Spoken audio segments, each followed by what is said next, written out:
Interviewing is tough for both sides. Today, we get the unique advantage of listening and learning from two experts who specifically focus on coaching the interviewer how to interview well. Hope you enjoy. All right, everybody, welcome to the first episode of 2025 of the All In Recruiting Podcast. I'm your host, Enrique Ruiz, owner of Stream Recruiting and recruiter since birth. Today, I have the honor of having with me the co-founders of Expert Interviewers, Victoria Gates and Lorna. Y'all, thank you all so much for making time. I feel like I'm with a couple celebrities. You're on my Instagram feed all day. First, before we get into it, Lorna, Victoria, what is Expert Interviewers? Why did you start it? And what is this social media thing you guys are doing? Yeah. So Expert Interviewers, we focus only on training hiring managers. So it's our goal to make hiring managers better, more confident. They can equitably and efficiently make hiring decisions. And we just know that there are so many resources out there for candidates, and we have been focusing on hiring managers and training them for over 15 years. And it's our jam. Yeah, the only thing I would add is that we do work with recruiters and recruiting teams too. So when you say hiring managers, sometimes I just think the main focus is that we're not on the candidate side. Like I think there's a lot of career coaches out there, and that's wonderful. We need those people. But it's funny, I always say this, like, okay, well, there's so much content teaching candidates how to answer like bad questions. Like, here's what you need to do. You need to not do this and do that. But like, is anybody telling them to stop asking the bad questions in the first place? Like, and that's where we live in that space. So that's my little quip. So Yeah. Lorna developed a training many moons ago, and we worked together. So how this all came about is that we partnered together. We trained hundreds of hiring managers together and on our own.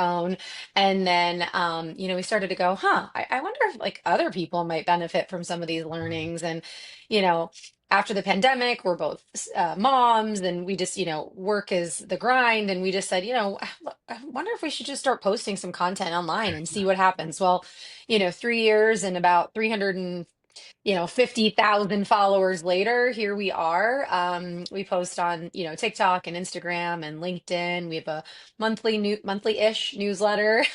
And we really enjoy like sort of serving up content that's both educational and entertaining. So it's a unique space to be in, and we just love it so much. Yeah.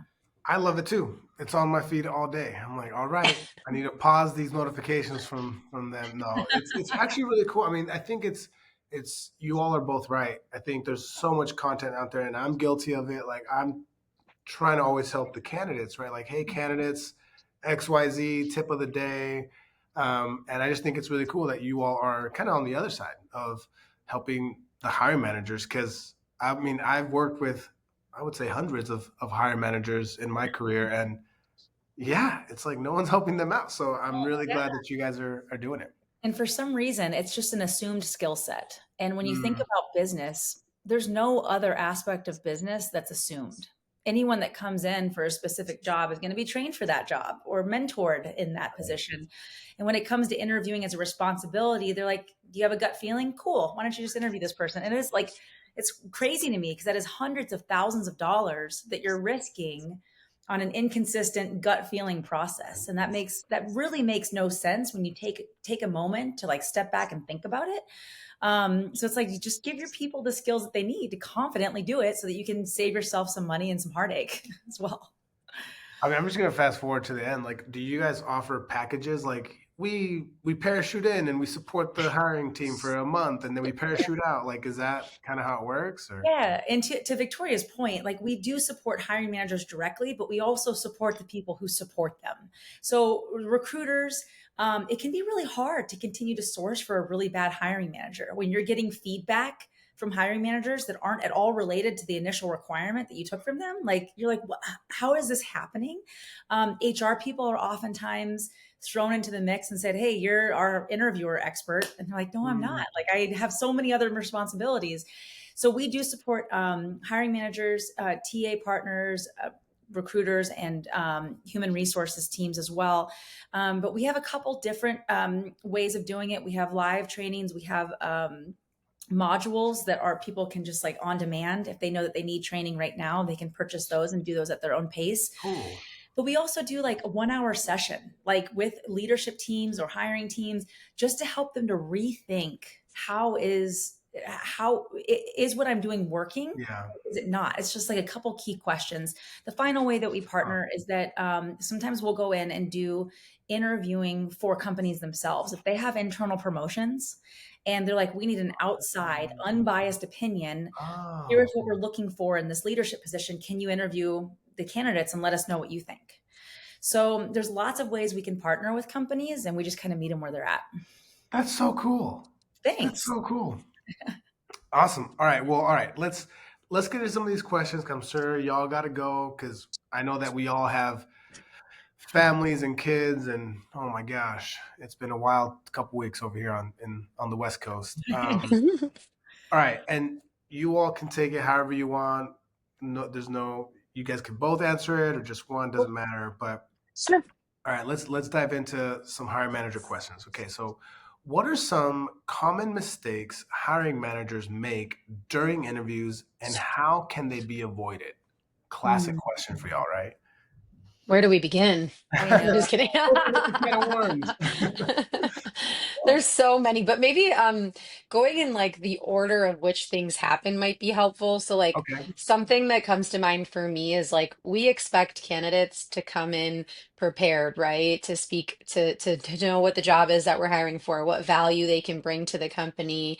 The list goes on, right? But one common mistake we see is that hiring managers don't do any of that themselves. And oftentimes they sit down with a candidate or they get on the Zoom call or not Zoom, rip Zoom. They get on a video interview call and they're like, so what job are you here for again? Or do you have a copy of your resume? And it's like, okay. That is something we call the golden rule of interviewing, showing up clearly. If you Mhm. expect a candidate to do it, you should also be willing to do it yourself, right? So that shows up quite a bit in the preparation. Lorna, I'm sure you have some others as we go along, but go Yeah. ahead. And I love that you started at the beginning there because that just shows like a lack of intentionality. Like there's no intention there to do a good job for the candidate, for the company, for themselves. Like it's just a waste of time for everyone.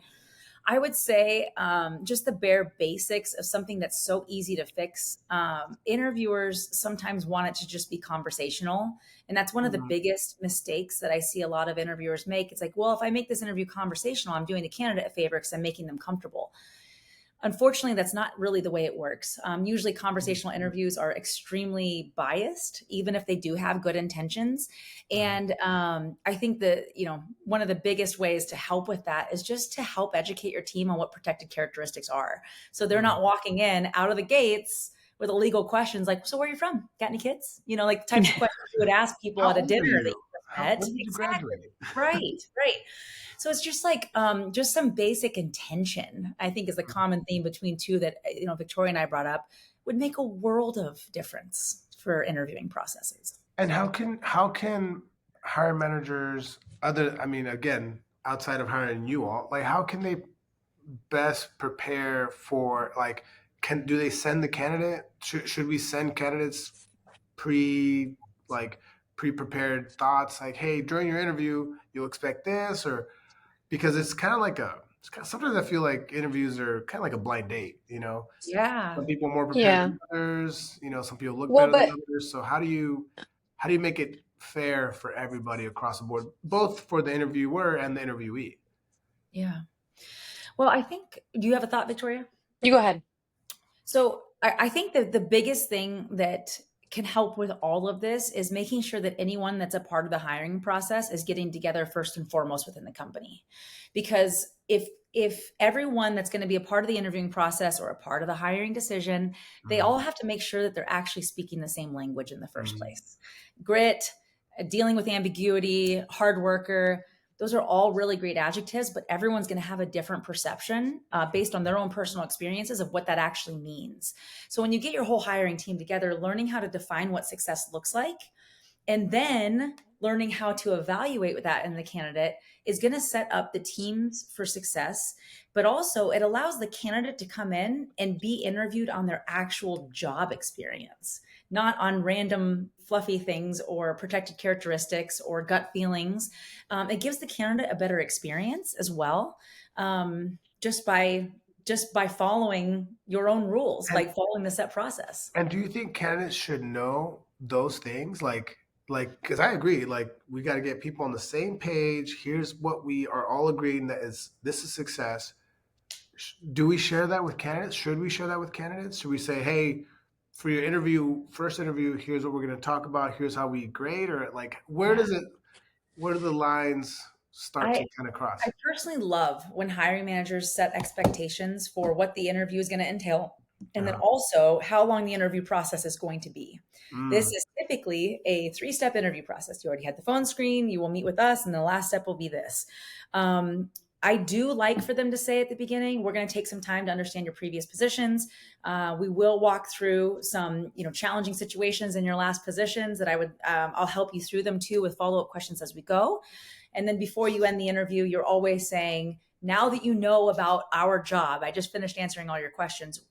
What is something that we didn't talk about that you wish we would have? Or what is something that we talked about that's that's related to awesome. the job that didn't come up?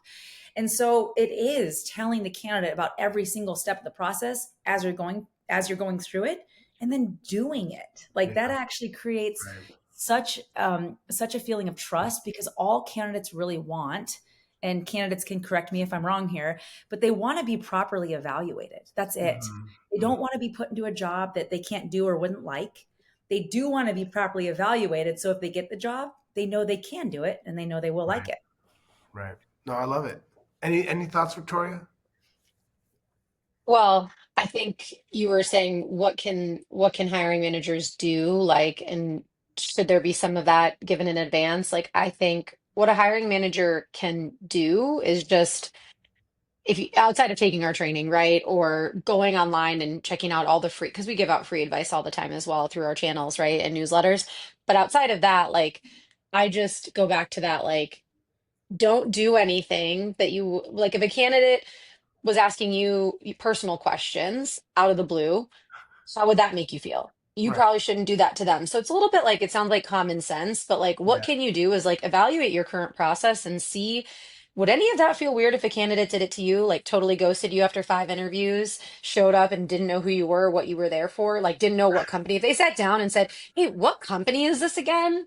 Like, what job are you hiring for? If that would feel weird, don't do it to them. So that's Just like a you saying those freebie. things gives me anxiety. Yeah, like free tip alert, free tip alert. If it would feel weird if a candidate did it to you, don't do it to them. That's the easiest fix that you can do on your own with your common sense. I saw one of your posts the other day, and I think it was you, Lorna, that you were basically flipping the script and making it. Um, the candidate was saying, like the interviewer was like, any questions? And then you said, oh yeah, actually, you had a couple lapses in your employment. Can you tell me why that happened? Or how Yep. long have you been here? Like all these like Yes. reverse questions that interviewers ask interviews all the time. I was like, Yep. oh my gosh, that is so good. Right. What are your favorite hobbies? um, Like, all right, there's always a lot of talk in our space in recruiting, hiring, HR about unconscious biases. hmm I know I have them for sure, probably. yeah. We all, So how do you approach training hiring managers to recognize and mitigate unconscious biases in the interview process? yeah. Unconscious biases are, if they're left unchecked, are likely to lead to the most hiring mistakes. Mm, And even worse, which people never even think about, is how many great candidates that they didn't hire mm. because of their unconscious biases, right? And I'll start off by saying, like, I could see you kind of reluctantly admit it. You're like, oh, I probably have some. We all do. Yeah, Like for I sure. do all day, every day. I use my gut feelings and my unconscious biases to make all sorts of decisions all day, Right. And that doesn't stop when I interview, but what I have to do is set up really great interviewing processes and systems so that Mhm. I can check that bias. Right. I can know our right answers before we go into it, and then take the candidate answers and evaluate those against our right answers, the company's right answers, not just mine. Right. So Hmm. I think that that's something people need to realize, is that oftentimes when you're hiring for a direction of the company and what the company needs, not just your own specific biases. Because how Hmm. often do you work for one person at a company? Like, it's pretty rare. Like, you usually Right. get passed around a little bit as you move along through your job. So I would say, and I mean, it always comes back to this for me. It's a pretty boring response, is that it always comes down to having that set intention on the front end, so that you can check those unconscious biases. Victoria, do you have any additional thoughts to that? No, you nailed it. Thank you. You're welcome. You must work together. You I must know. I always. mean, it's weird. It's like we've known each other since what, like 20, like 14, maybe Yeah. before. It's I don't crazy. know. It's been a while. Well, before we were both married, so it was more like 2012. Yeah. Yeah. Anyway. Yeah. I love Okay. it. All Fun right. memories. So now I'm going to put you all in the hot seat. Ooh, I like hot Oh seat. boy. This might feel like an interview question. Ooh, I like it. Okay. So can you share an example of a challenging interview scenario and how you coached the interviewer to handle it effectively? That's a Hmm. nice question. I wish I had like dramatic piano, dun dun dun. Right. You know. Yes. Or like a spotlight, like, I and know. then I'm just kidding. Yeah, there's so many. I know. I'm like There's, trying to think through. Do you have one on the top of your mind? Because if not, I can kind of I go. mean, I think this one scenario comes to my mind of like, there was a hiring manager that was very concerned with just like getting to know them as a person and their person. Like, I just want to be able to have a beer with them, and that is a very common, challenging interview to, like, feedback to overcome. So as a recruiter, you're like, okay, but in my mind, they met all your expectations, but it's just this one piece. Yeah. And so I think, for that particular hiring manager, if I recall, it's just sort of dragging them through the glass a little bit to see that what is most important is having beers with people a part of the job description. Like, is that something they're going to need to be really skilled at? Because if you're saying you don't want to have a beer with them, just is that going to impact how they do this job? So that's really the conversation that I had with that particular hiring manager, and dragging them through the glass a little bit to understand what's most important. Now, I will say I believe that particular one was a fail because he was extremely challenging, but I know that over time, planting those seeds and asking those tough questions and dragging them through the glass will make an impact, because I've been doing it for so many years. I know it, but in the moment, you might have, it's like you lose the battle, but you might win the war. So it's still worth it to have the conversation with them, in that particular person now, because I don't work with them anymore, but I'm in contact with people who do, and I will say I've heard very good things about how that person has grown as a hiring manager, and that particular feedback hasn't been a challenge that recruiter that supports them faces. So Yeah. for what it's worth, you might face something like that and feel like you're not winning it, right? Yeah. But over time, you can make small little impacts. So that's one that comes to mind that was particularly challenging, because you don't always see the victory. Go Yeah. ahead, Sometimes Lorna. you have to like water the seed, but you don't Yeah. get to see it grow. Sometimes you get to see it grow. Sometimes you got to go harvest it. You know. I would Yeah. say more often than not, you do. I don't know that I've ever sat down and had a conversation, maybe a few, about overhauling and someone being totally on board and Right. diving right in. It's usually starts with small fixes, and then maybe you can, build upon that. Can I So, just share a random thought? Yeah. mhm. I feel like there's two thoughts in my head about like someone coming to work with like hiring you, right? Mhm. Like part of me feels like if I was coming to you all, I would be coming like with some shame of like, man, like I need this help.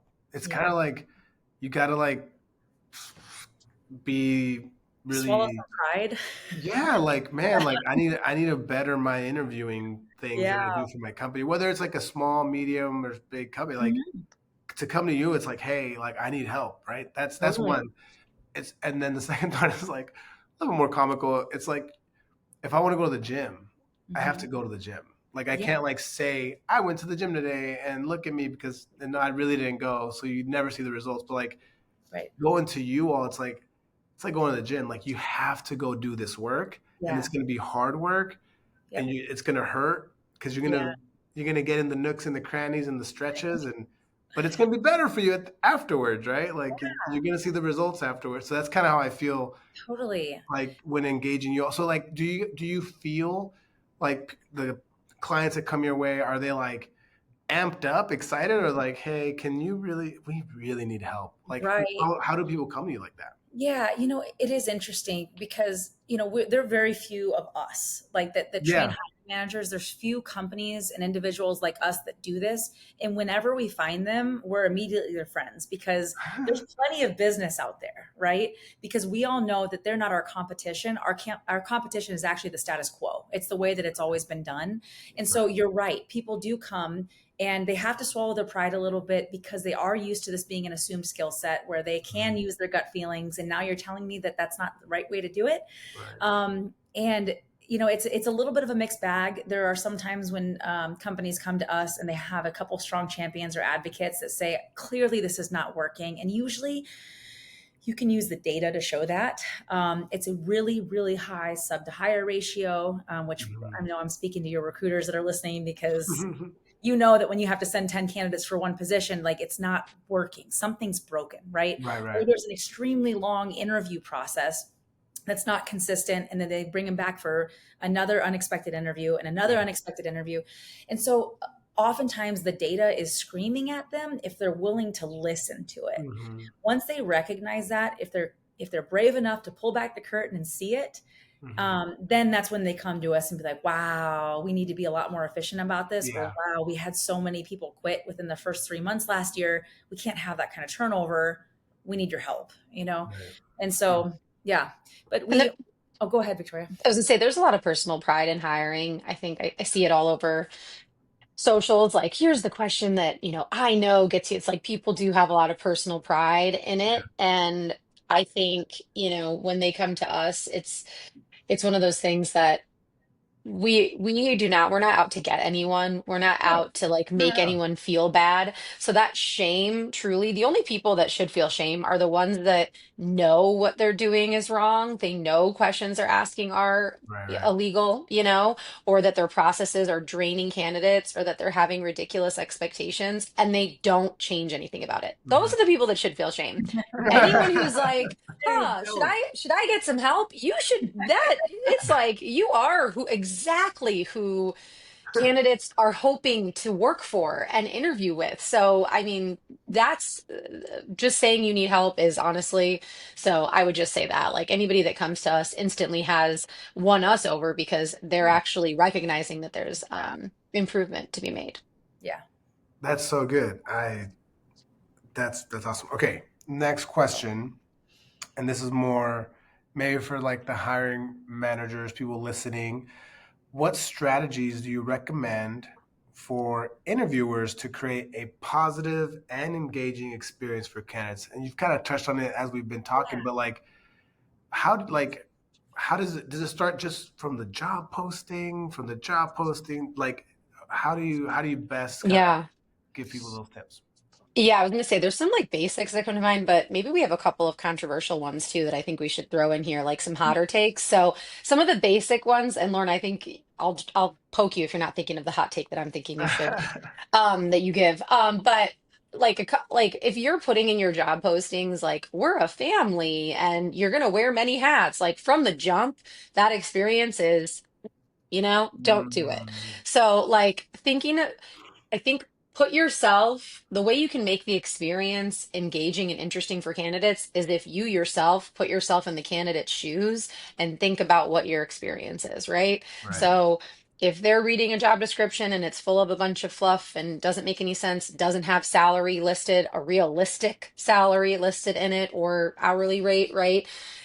Can't That's what candidates want to see. So what we hear through our comments, through engaging with our followers, because we've kind of become a toxic support group for candidates that have been through bad interviews, is Yeah, they want to see pay transparency. They don't want to see some of those things that I mentioned. They do not want unexpected interviews like Lorna mentioned before. They want to know what to expect. Hot take. So that, that might seem pretty standard, but we've heard from a couple of people that we've interviewed, like, what about sending candidates the interview questions you're going to ask beforehand? Like, Yeah. that will make you stand out. You Mhm. might think, oh, well, then they're going to be able to come prepared with the perfect answers. Not when you're asking good interview questions and you send them, there is no perfect answer. I There worked are with things you're listening for, but that's a hot take that we've heard. Go I ahead. worked I worked for a company where we like I kind of helped build up their recruiting function. Mhm. And I was just like, yeah, like we should send them the interview questions because they're always like for the most part the same depending on the role. Yeah. And I will tell you, I interviewed dozens of people for all kinds of jobs, and some people just would not prepare. Mhm. So like the candidates that had no preparation with the questions given to them, days in advance or a couple Hmm. days in advance, and then the people that did prepare thoughtful, maybe sometimes too good to be true answers, but still you could there was like a spectrum of like, oh, so then let's say we do that. People, man or companies do send questions ahead of time. How do you grade do we Yeah. grade on preparedness? Do we grade on the quality of the answers? How do we? Yeah. It's interesting. I always in some recruiters that are listening might have heard some of these things before of hiring managers say, whatever you do, don't coach the candidate. Like don't send them to me all coached up. It's Yeah, yeah, yeah. like that's so to me that's so silly.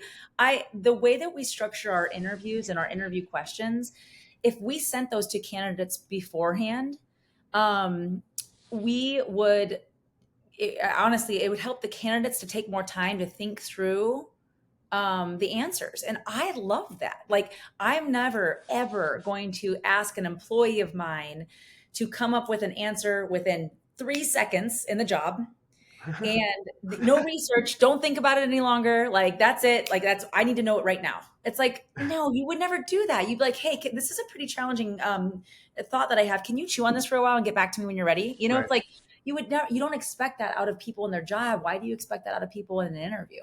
So honestly, as Mhm. long as the questions are written correctly, like we do, then all we're asking are for real life past tense challenging examples, and to give candidates time to think through those. We love to hear them. If they don't have the experience, they don't have the experience. Like they're still going to come to the interview. They can be very prepared, but that Mhm. doesn't mean they're going to give you right answers. That just means that they're going to have prepared answers, and that's okay. I love it. Man, there's so many questions. Every time you say something, I'm like, oh, there goes three more questions. You know, hey. Um, let's see. Yeah, I mean, this one we can go off on tangents. Let's just kind of open it up here. So, Yeah. and the question is, in your experience, how has the interview landscape evolved with the Mhm. rise of virtual interviews and what adjustments should hiring managers make or Mhm. interviewees make?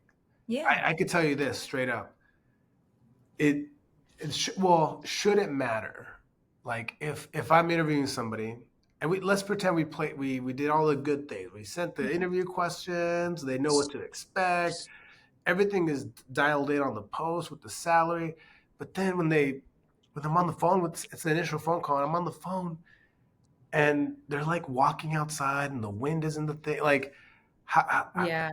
now that everything is so open, virtual phone, like how do we deal with like where we are now with interviewing? Yeah. So with oh, go ahead, Victoria. I might be cutting out for I just a think you're second. So breaking let up. Yeah, I was gonna say, you I go think ahead. you're breaking up. I couldn't. Okay.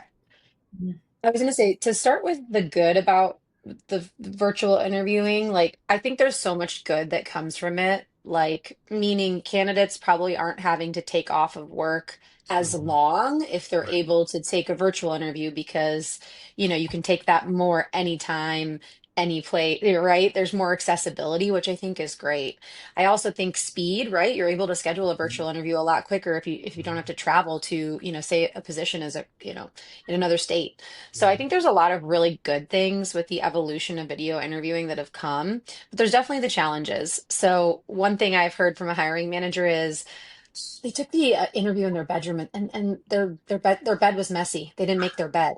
So it opens them up. It opens us up to a lot more stimuli and Yeah. distractions away from what we really need to be doing, which is focusing on the candidate's past experiences in challenging situations, and does that match what we want from the people that are in this job? And so for me, that's something that I think is a tough challenge that we have to overcome. And another controversial take is that oftentimes we'll say, like, do you need the video component? Should you just do a phone interview in a lot of cases Right. initially? Yeah. Because it is a lot more, there is a bias that comes in, and there's those Hmm. assumptions and distractions. So that's something that we talk about here and there as well. Lorna, I know you had some points, so I'll pause there. I actually don't know if I did. You kind of nailed Oh, it. I I don't. oh, I want great. I want all the Well, hot takes, I Victoria. was gonna I say want all know. I'm just like firing him off today with my fiery red hair. I love I I will also say this, and we hear it, I know it happens on both sides, right? So we know that Mhm. virtual interviews, due to the accessibility, all the good things I mentioned, Yeah. also can swing negative. Mhm. Lorna has a skit series that she does literally dedicated to bad virtual interviews. She's in the checkout line at Target. She's literally slurping soup. Like, there is also an etiquette on both sides that is a distraction. I think a lot of times people are in their carpool line. Like, I think the evolution into video interviewing has removed maybe some of the formality of it, and some of the ability for people to take it seriously. And we are making fun of the hiring manager side that does it. I know candidates do it too, but hiring managers do set the tone, right? Mhm. You are the one running that interview. And so, from my perspective, like, if you're doing it, it's completely unacceptable because you are the one who's in charge of that. So, those are a couple things on my mind, and a couple of things that I love that series. It was one of our most popular series because it is so true, and Yeah. people would literally laugh out loud, myself included, at what Yeah. No, she I've did. seen I've seen them. They're so fun. If you ever need an extra, I'm Oh, there you go. I'm down to be like Great. either whatever interviewer, Yeah. interviewee. I could play the Yeah. I like that. Hmm. part. Good to know. what this is what I struggle with. This is what I struggle with. I struggle with. I feel like I'm a little bit old school. Like for example, if I interview somewhere, no matter whether it's in person, virtual, doesn't matter. Like I will send like a handwritten note to the Mm. to the place. Like Yeah. where I got hired at a company, it was a big brand, big global brand, and I interviewed, got the job, and then like 6 months into my job, they brought the mail to my manager that somehow got stuck somewhere on campus or something, and then my letter came to them right there and then, like Oh yeah. Enrique, you sent me this letter. I was like, Yeah. 6 months ago. yeah, and like, well, good thing you got the job. So I feel like I'm a little bit old school with like I always think of things in the sense of like, hey, what's the best thing that I can do in a situation? And I think it's sometimes it's a little bit of a lost cordialness in Mhm. for interviewers and interviewees where it's just everything's just so quick Yeah. and so like like today would you send a thank you email? Probably, Right. right? Sure, you should. Right. You probably should, right? Well, here's a question, Yep. hot I know take, where because you we're going love with you this. love them so much. I Yes. want them. Yes. So, what if hiring managers were sending thank you notes to candidates? What about that? For taking time off work, for Yeah, like, prioritizing their for company. preparing. Yeah, Yeah. like, how would you stand out as a company hiring manager recruiter if you did that? Like, how many times do you think candidates have received that? I would venture to guess almost never. Because Never. Like never would a hiring manager send a thank you note to somebody for exactly. joining, right? Right. Yeah. So I think from a candidate standpoint, and we don't give candidate advice, it's not going to hurt you. Right. But what I Yep. will say is that, but for companies that are expecting those things, it's like, well, okay, golden rule of interviewing, then you should be doing it too. Like if you're going to expect Mm, a candidate, they're out because they didn't send a thank you letter. Did you send them? right, right, right. You send them a thank Hmm. you letter for their time and their commitment and their preparation, so Was that an understanding that they were required to send one? I also think, like, we always have these, impossible expectations in our head, imaginatory. And it's like, right. oh, well, we talked about the coffee cup test a while back where, an interviewer would offer them a cup of coffee, and it was a trap essentially, right? You offer them a cup of coffee, you get them the cup of coffee, and then the whole interview and afterwards, you're assessing what they do with that coffee cup. When they walk out, if they leave that coffee cup on the counter, Oh, nope, they're not going to clean up after themselves. If they don't bring it to the sink, it's like, yeah. this isn't, you offered them a cup of coffee. You did not inform them that they're required to clean up after themselves. And then yet if they don't, they're out. It's just these mind games and tricks for Yeah. us. We like to disrupt some of the status quo that Lorna mentioned. We like to shine a light on the things that go down that, you know, Don't maybe make shouldn't. more. Yeah. Yeah. Yeah. Why How do not? you do you all feel like, let's say, I mean, obviously your clients become your pals and they, because they want you, right? Yeah. How do you get feedback from people that aren't your clients that are out there? Like, do people like, psh, they Oh, better send a yes. thank you email, they better send a thank you card, Go like, to our TikTok. Oh my God, go to our comments.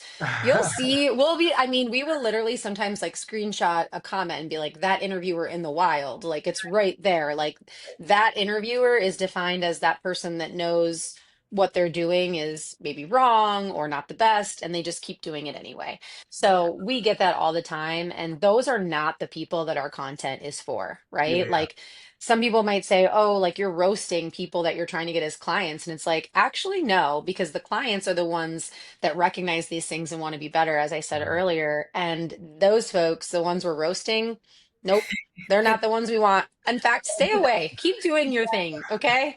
and Yep. tell us your company names. We can warn all the candidates. Yeah, exactly. Exactly. Yeah. Who I feel knows? like Future you state, they might have like a emblem. Anybody who's gone yeah, who has interviewers that have done our training, like we have a list. Like here's where you want to go. So I you feel better like watch out. you all should come up with like a like an offshoot of like Glassdoor, Oh, yeah. Mm-hmm. like, but just for interviewing, like, or Exactly. what's it called, Totally. Blindside or Blind something, where it's like, here's the inside scoop for the company, here's how they interview.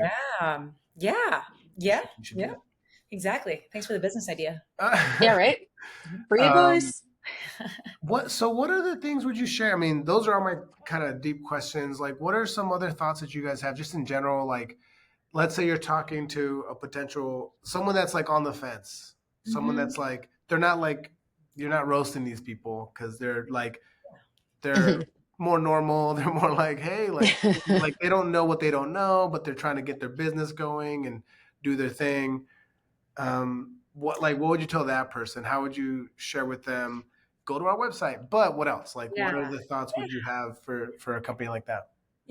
I have an initial thought here. It's just to get curious about your own processes, Mm, because there are parts of the process that they know that they like and that they can tell works pretty well yeah. consistently. And I guarantee there are parts of their processes that they're like, "Ooh, I hate this part," or "This is really uncomfortable for me," or "I never get great or answers when I ask this question," or "I never know how to give feedback." Hmm. It's like start to like sift through what works for you and what isn't, and then be intentional about learning the parts that make you Right. feel uncomfortable. And we hope that's, of course, with us, but just be Yeah, intentional about figuring that out. Yeah. I love it. absolutely. Mic drop. Mike, cool. I mean, any other thoughts or ideas? No, I would say this, like we post free advice on Lorna's LinkedIn. So check out Lorna Erickson on LinkedIn, at Expert Interviewers on Instagram and TikTok. So free advice from obviously two career vets who've been doing this for a long time and have done tons of market research. So that's where you can get free advice. And then of course, if you're getting curious, as Lorna said, like we can help with that. Yeah, So 100%. we are here to help you like help yourself and get better and do so with no shame, right? There's no shame in the game. Shame in the game. No, I love it. That's I good. love it. Awesome. Well, we'll end it there. I'll cut the video here, and we'll be good. Awesome. Um, That's so Amazing.